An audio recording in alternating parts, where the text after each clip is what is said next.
In 1983, under the initiative of the chief of the Los Angeles Police Department in collaboration with the superintendent of the Los Angeles Unified School District, a quote, drug abuse prevention education program designed to equip elementary school children with skills for resisting peer pressure to experiment with tobacco, drugs, and alcohol, otherwise known as drug abuse resistance education, or what we all know as the DARE program, was developed and launched. Now, some of you are too young to know about DARE, but viewers in your 30s and beyond are likely all too familiar with this program. It was created as a part of the war on drugs in the United States, spreading rapidly in the 1980s. Wikipedia states, at the program's height, it was in 75% of American school districts. Operating from 1983 to 2009, DARE was funded by the federal government, which means you, the taxpayer, invested millions during the program's lifespan. So what does the DARE program have to do with Sludge Life?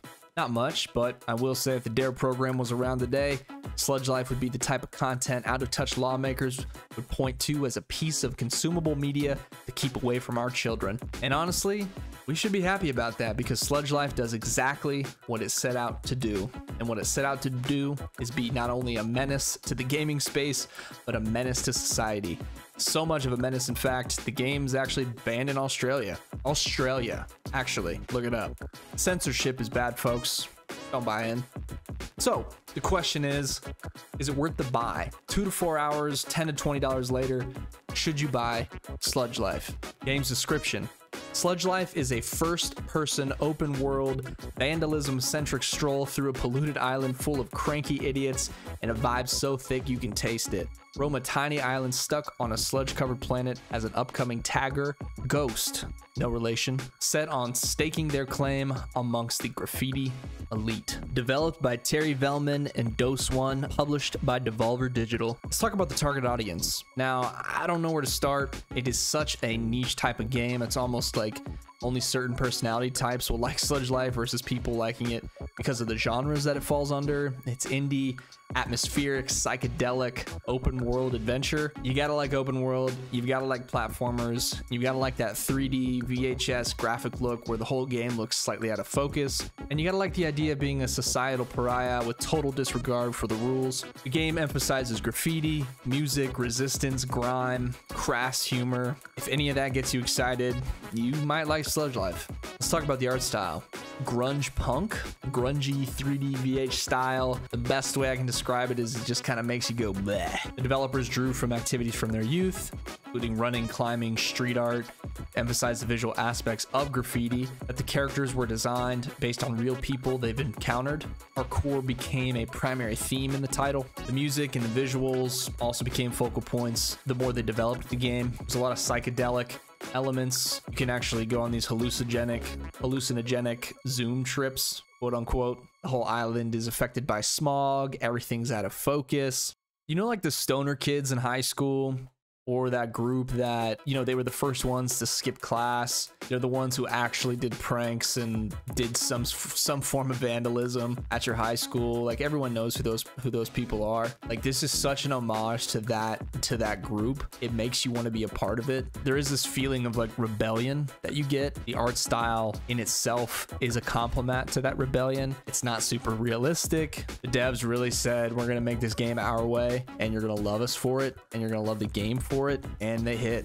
It's almost like the art style, they did the exact opposite of what any person in the business world might have told them to make their game successful. They said your game will be successful if you do X, Y, and Z and design it in this way, and the devs said, actually, we're gonna do it the opposite of that, and I think that's where you end up with Sludge Life. Let's talk about the combat. There is no focus on combat. This is an exploration, collection, NPC, environment-focused title. There are positive and negative interactions, but no real combat situations. Let's talk about the core mechanics. Now, Sludge Life is an open world adventure game based on graffiti, parkour, urban culture. You start the game off with a spray can and a laptop, and in order to further explore the environment, you have to explore the environment. The more you tag, the further you advance in the game, the more items that you can find and equip, which allows you to explore more. There's a lot of collecting in this game. There's mini games. There's a lot of random environment interactions, basketball hoops, toilets you can use, magic mushrooms to take. There's smoking cigarettes. There's also a secret giant bomb somewhere on the map. No spoilers. There's also this computer terminal on your laptop that you can access that has all sorts of random stuff. Mini games, photo storage, place to view your collectibles. It's a truly outstanding feature that adds to the weird quality that is Sludge Life. Let's talk about the audio. The art style that comes with Sludge Life has to be matched with the audio, or else it fails. Sludge Life does not fail here. The NPCs talk with this Sims-like language. Music, in a word, I'd say dope.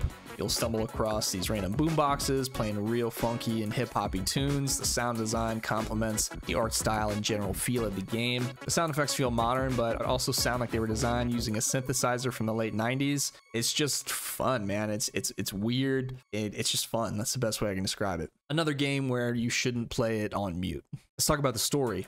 Now, you play as Ghost, again, no relation, an up-and-coming graffiti artist navigating through this polluted island full of weirdos. You're on this sludge-covered planet, and you are staking your claim against other taggers to become the elite tagger on this island or in this environment. Let's talk about the content. When focusing on the main objectives, it's about 2 hours. If you're a gamer that wants to 100% the game, you're going to be hitting closer to about 4 to 4.5 hours. It's an easy game to 100% for achievement hunters. It's a great one-shot stream for content creators.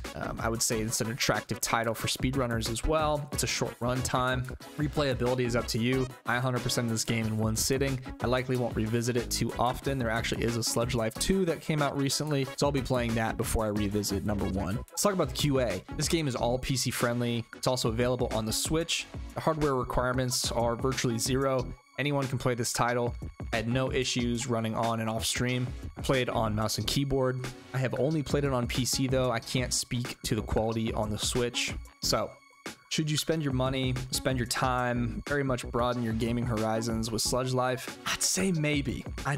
This is not a game for mass appeal, but the people who love it really love it. The people who hate it really hate it. It's such a unique experience. I think if you're a gamer and you have funds to spare for a few random titles, pick this one up. I guarantee you've never played anything like it. My only feedback would be if you start this game and you're not really feeling it after about 5 minutes, you're not gonna like it after 1 hour. So this game comes with a little bit of a risk. Again, it's about 2 to 4 hours, 2 to 4.5 hours, 10 to 20 bucks, depending on where you're buying it. So strange, but so quality in its weirdness that I think if you're a gamer, it is worth picking up to try to expand your gaming knowledge and appreciate indie titles. That's it for me, team. Guys, thank you so much for blowing up my last review, my Cuphead video. It is by far the most viewed, interacted with game review. So thank you so much for the views and the likes and the shares and the comments on that one. You guys can find me at Ghost Stories Gaming or Ghost Plays Games on all things social. Make sure to check out the Midnight Release podcast on YouTube or wherever you listen to podcasts, where we have one-on-one conversations with creators from every space. And I will catch you on the next review. Peace.